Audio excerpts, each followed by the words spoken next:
Nashanta Robinson. Good afternoon, jurors.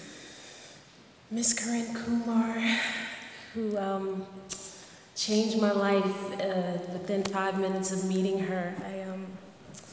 I thank you for your vision with this. I'm standing up here now. I feel really blessed to even be at this podium. I don't even know what to say. It's like you have it all prepared until you get up here, and it's like, is my story really that important? So, I just really like to say thank you in front of everybody here, ma'am, for your vision and your 20 years of doing this for us. Sometimes people get the wrong impression about me, right? I'm shiny, I'm Nashanta, in some circles, because I'm an entertainer, I'm also Sarah Connor, right? That's kind of flashy, but what does all that really mean? 2013, when if they shut off my food stamps in November, my 3 children and I are in trouble. And so I didn't mean to come up here so emotional. I don't know what's happening. It's just, I listened to Muhammad's story, and I know Muhammad, we work together. And there are some people that I don't know, but I talked to Andre on the phone, and you never get a sense of who people are. Just by talking or just by meeting on the street, you get to know them when they open up to you and share their testimony. I am a single mother with 3 children. I struggle every day because the only thing I knew how to do was work in corporate America for a salary that was never really gonna do it. I was taught to be ashamed of needing help as far as public assistance. And so when I had to go and beg for food stamps, cash assistance, unemployment, whatever was the issue at that point in time in my life, I hid and secretly cried in closets about my situation. And so, looking at me, you can tell that I'm African American. That's pretty much clear. I think we covered that, right? Check, yes. My life started off, I was educated in a private school.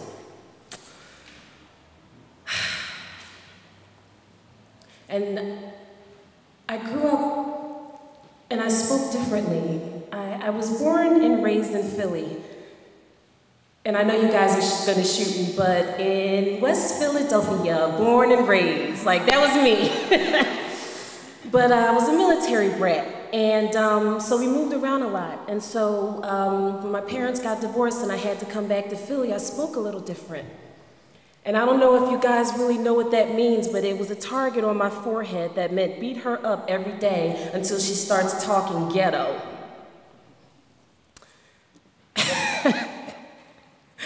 And so this is my life. Me as an African American woman who, corporate America, you gotta get that salary, pay that bills. If you're making less than $30,000 per year, you're nothing. This is what I was taught by my family. And less than 30, that's really too low, but that was my benchmark. If I can get to 30, I'm good. But deciding to change my life and forget the money, forget all that, because money will come. There's always people out there that are willing to give you money, but who's really willing to give you that spiritual grounding? And who's really willing to give you the benefit of them understanding who you are and where you came from? That's what I'm about today. My life is it's not hard, but it's not easy. Because I'm constantly trying to figure out, what am I gonna give my money to? I heard you say, ma'am, I forget your name, I'm sorry, but I heard you say that my money is constantly for competing uses. What am I gonna do? Am I gonna feed my kids today? Am I gonna make sure we have running water today that's hot for them to take a bath? Because if kids take a bath in cold water, they get sick. I know about that. I had oil heat. And it's not easy. If you don't get on some kind of cap rate or whatever, it's a nightmare. And I stand before you here today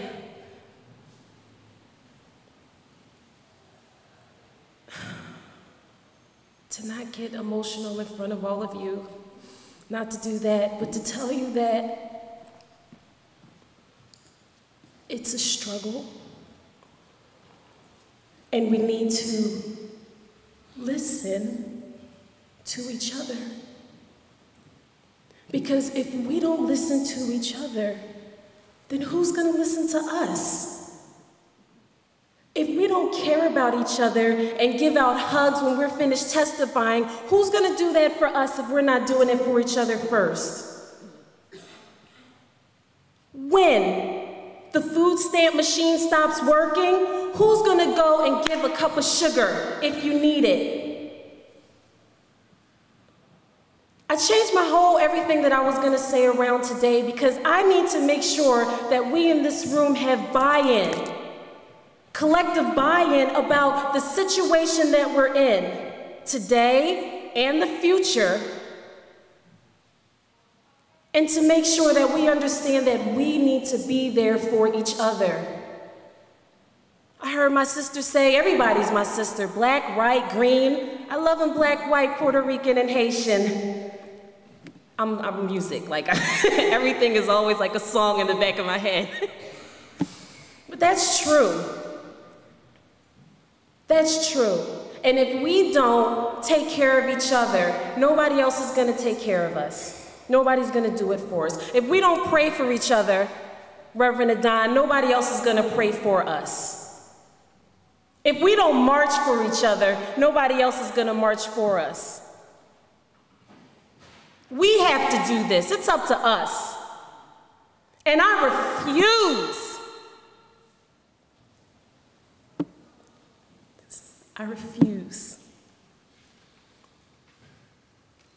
to not hear God say to me that I wasted my talents and that I didn't do everything that I could do to make sure that my kids are set up for the next 3 generations, because they're killing us. They're killing us. And if we don't do something now and have that buy-in and that strength, we have no future. I have a 6-year-old. My son just turned 8 yesterday, Nathan. You'll meet him if you haven't. And I have an 11-year-old. And I'm trying to set up their future for 3 generations. That's what I consider wealth. When you've been a survivor of economic injustices, you measure your success differently. Success isn't, the vacation in England that I may never see. It's making sure my kids take a warm bath. It's making sure when I go in the house that when I flick on the light switch, boop, we can see, so my kids aren't doing homework in the dark. That's how I measure my success, by making sure that my kids get 3 square meals. And I don't even want to put you on the spot, but I'm sure there are people in this room today, in this court today, that didn't have 3 square meals.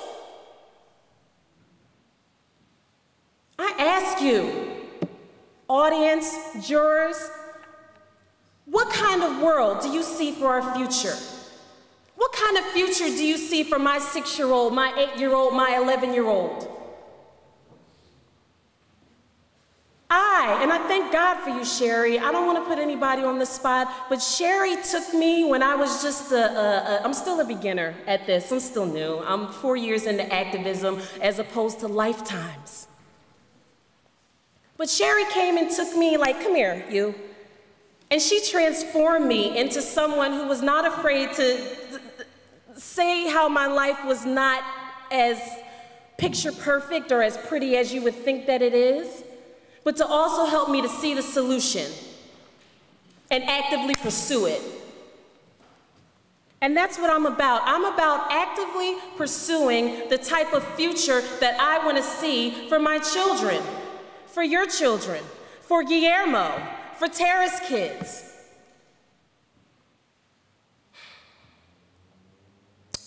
So I changed around my whole message. I was gonna come up here and talk about, hi, my name is Nashanta. I'm a single mother with 3 kids and I'm on food stamps. But that's not really, that's not it. This is me. This is me. I've decided today, last year, that I was going to be the change that I wanted to see in the world.